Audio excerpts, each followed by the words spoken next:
Welcome to the TIAC Talk series. These are short and snappy talks on a variety of topics and issues that TIAC is addressing through its advocacy initiatives on an ongoing basis. Each talk is designed to be practical and informative. By the end, you'll know what concrete actions you can take today to make a difference tomorrow.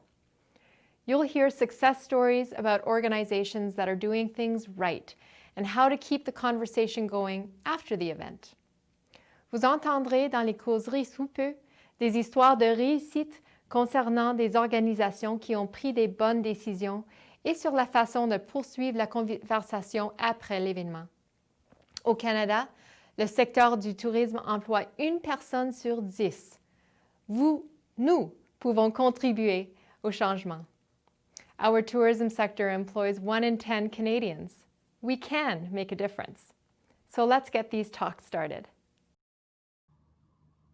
Hello, TIAC. Nice to be here today to speak to you. Let me just get my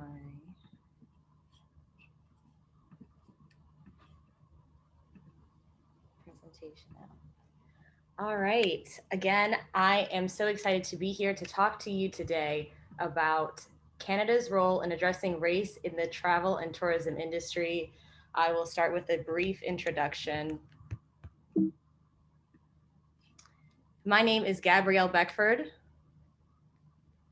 and I am a 25-year-old travel blogger and content creator from the DC metro area of the United States. Being from DC, I had a front row view, metaphorically and literally, of the Black Lives Matter movement and its resounding effect this year in 2020. I saw the protests. I was part of the protests. I attended them.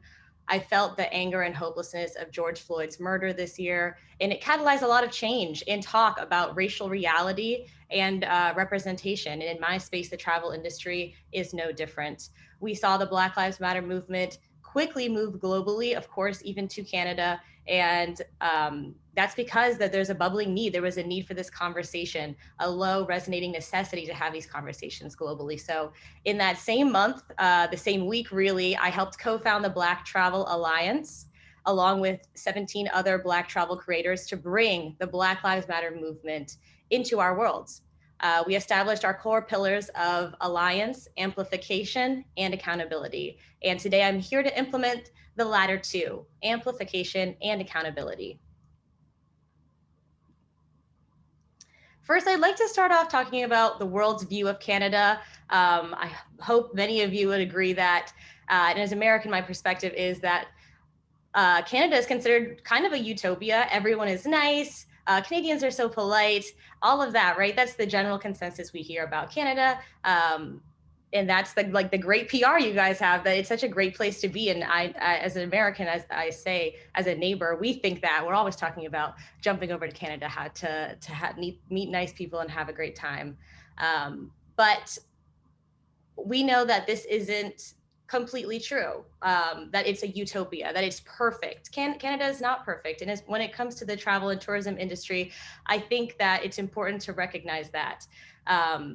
Canada does project itself to the world as a beacon of human rights and inclusivity. And that's just not true, because every country has places to put in work and to improve on. So when you lean back into that image of being the nice guy, the perfect person, you're choosing to ignore the realities of what BIPOC travelers to Canada and what BIPOC citizens of Canada experience on a daily, weekly basis. These are the realities. And when you lean to that nice guy marketing, that persona, you're choosing to erase our realities. And we see that, travelers see that, and of course, domestic Canadians see that. So especially the younger generation. I'm 25 years old, and I will tell you that, I'm so sorry.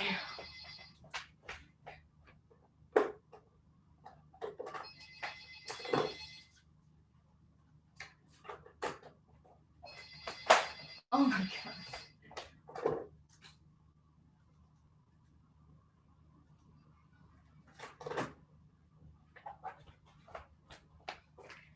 So sorry, I'm working remotely. I will tell you that we figure out everything. We Google everything.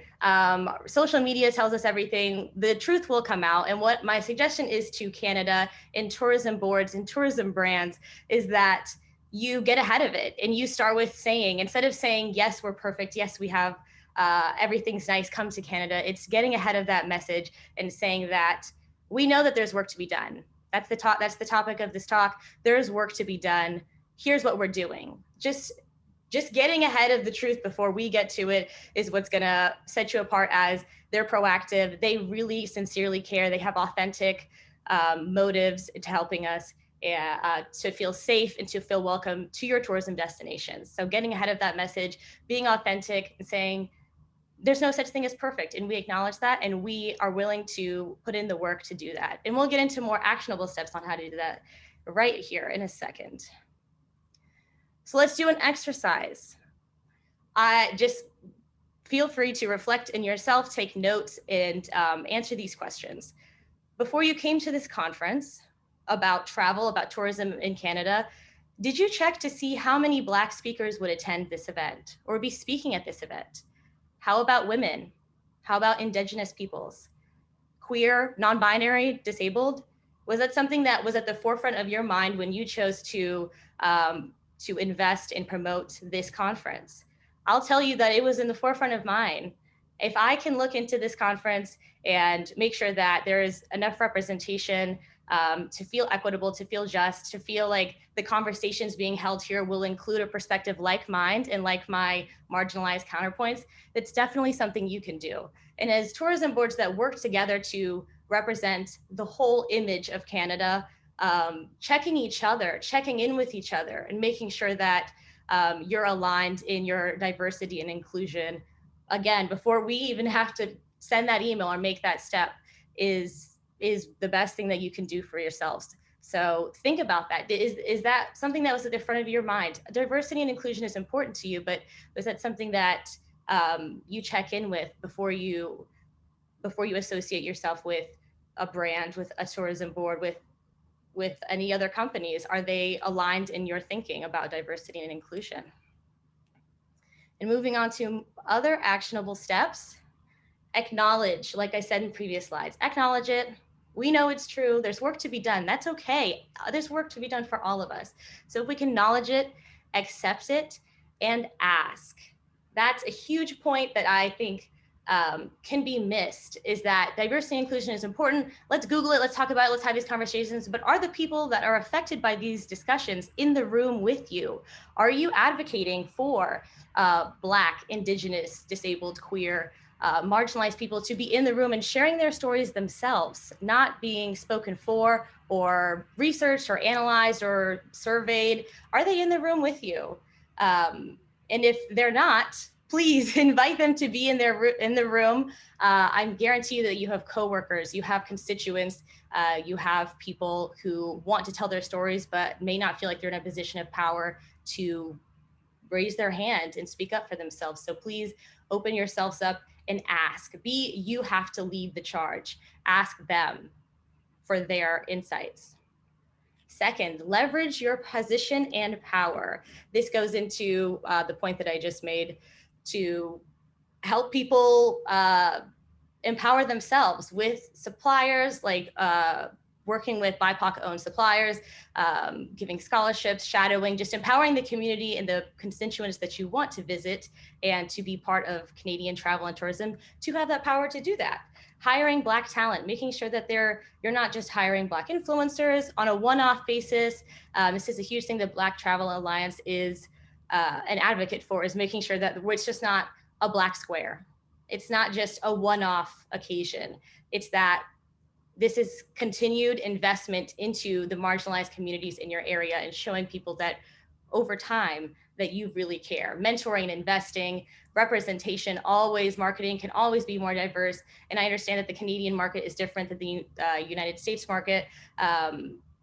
But as a Black person who would travel to Canada, seeing an Indigenous person in your marketing it shows me that you care. Seeing an Asian person, Chinese person in your marketing shows me that you care and that you're invested in these communities and making sure that they're recognized. And I know that if you're invested in recognizing your local communities, you're welcoming me. You're making sure that I feel that I am not going to be ignored or swept away when I visit, and my experiences will be acknowledged. Actionable item. Share African, Caribbean, Afro-Indigenous, migrant, queer, all of those marginalized communities, and share their perspective and travel stories. Let them speak for themselves. Like I said, put them in the room and let them share their stories and believe them. These are great resources that I love. These two on the bottom, left and right, are my favorite Canadian Black travel creators. Reach out to them, ask them for their opinions, work with them. These resources, Rito Joseph and his tours to show Black history that's been hidden, afro.ca, which shows local businesses owned by Black entrepreneurs where you can invest in the local community. These are Black travel creators and Black travel resources specifically, but I want to see it from Indigenous people, for Asian people, for other marginalized communities. There are these resources, and having them at the forefront of your own local destinations or national destination will just show that you care and that you are investing in the people who are on the ground every day doing the work.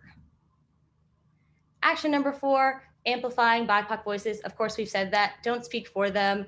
Making sure that when they tell their stories, it may make you uncomfortable to hear their truth. It may make you feel like that's not the candidate that I know, but it is, and that's their truth. And believing them and amplifying their stories and helping them work towards solutions is all we can ask for right now.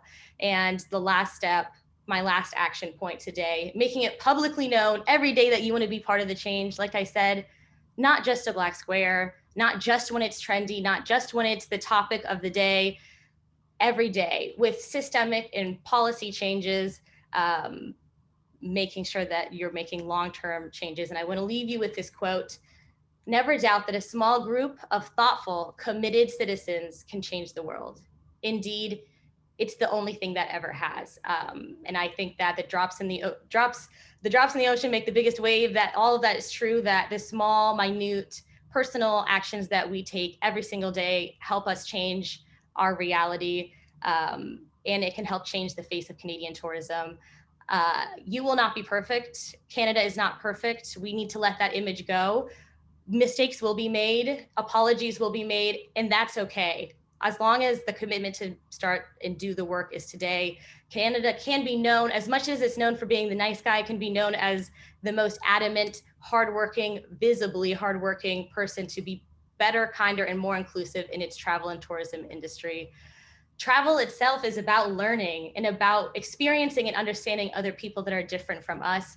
Travel is inherently anti-racist. You cannot say you love travel and not support the different lifestyles different from your own. It's impossible. So we need to start right here, right where we are today.